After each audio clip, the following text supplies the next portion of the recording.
Hello, I'm Nurse Ben, and I have an important topic to discuss with you all. When it comes to the boards, this particular topic always has a minimum of 15 questions. In the past, I would simply guess in this section, resulting in incorrect answers most of the time. However, I learned a strategy that changed the game for me. Let's dive in. When you come across these questions, they will have two important parts: the diagnosis and the modifying phrase. It's very important to pay attention to just these two things because they are the most important aspects in prioritization questions. Now, let's talk about 4 rules that will help you answer these questions correctly. I know it might seem unbelievable that following rules can lead to getting most of the questions right, but trust me, it's possible. You will be able to get 90% of the questions right by following these rules. First rule is acute beats chronic. What does this mean? That means acutely ill patient is priority over chronically ill patient. Acute illness. 1.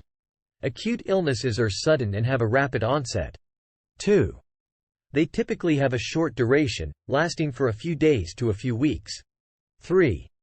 Acute illnesses often exhibit intense symptoms that may be severe but are usually temporary. Chronic illness.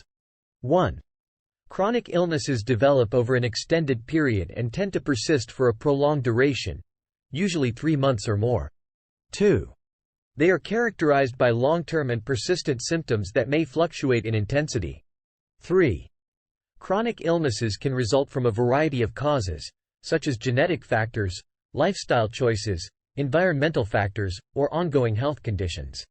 You don't need to memorize this difference. Just know the basic concept, and know that acute beats chronic. Second rule. Second rule is, any post-op patient in first 12 hours is the highest priority.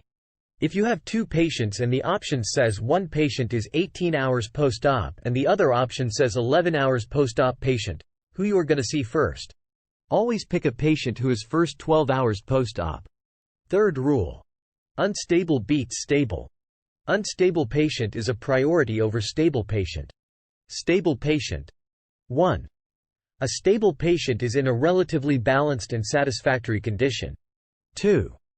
Vital signs, such as heart rate, blood pressure, respiratory rate, and temperature, are within a normal range or an acceptable range for the patient's specific condition. 3. The patient's symptoms and overall health are under control and not rapidly deteriorating. Unstable patient. 1. An unstable patient is in a critical condition and requires immediate medical attention. 2. Vital signs and clinical indicators may be abnormal or outside the normal range, indicating a significant physiological imbalance. 3. The patient's symptoms may be worsening, and there may be signs of deterioration or impending medical emergency. Rule 4. Hemorrhage, high fever over 105, hypoglycemia, pulselessness are always unstable regardless of whether it is expected or not.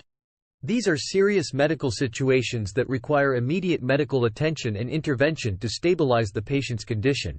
In such cases, prompt medical assessment and appropriate treatment are crucial to prevent further complications. Next topic we are going to cover is delegation. Delegation in nursing refers to the process of transferring responsibility for a specific task or activity from a registered nurse, RN, to another member of the healthcare team. It involves entrusting a qualified and competent individual, such as a licensed practical nurse, LPN, certified nursing assistant, CNA, or other assistive personnel, with the authority to perform the delegated task. First of all, memorize: do not delegate what you can eat. Evaluate, assess, and teach. Do not delegate this to LPN. 1. Starting or hanging anything IV. No IV push meds. They can only maintain and document flow. 2. They cannot administer blood or mess with central lines. 3. They cannot plan or create the care, but they can implement. 4. They cannot perform or develop teaching, but they can reinforce it. 5. They cannot care for unstable patients. 6. They cannot do admission, discharge, transfer, and first assessment after the change. Assistive personnel. Assistive personals can do vital signs, AccuCheck, topical over-the-counter barrier creams, enemas, and activities of daily lives on stable patients. Delegation in nursing allows for the efficient distribution of responsibilities and promotes teamwork while optimizing the utilization of each team member's skills and abilities. It enables RNs to focus on tasks that require their specialized knowledge and expertise, ultimately improving patient care outcomes.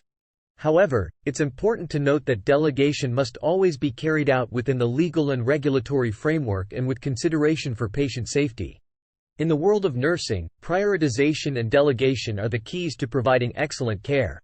By mastering these skills, we can ensure patient safety, optimize teamwork, and make a positive impact on healthcare. So let's prioritize, delegate, and elevate the standard of nursing together.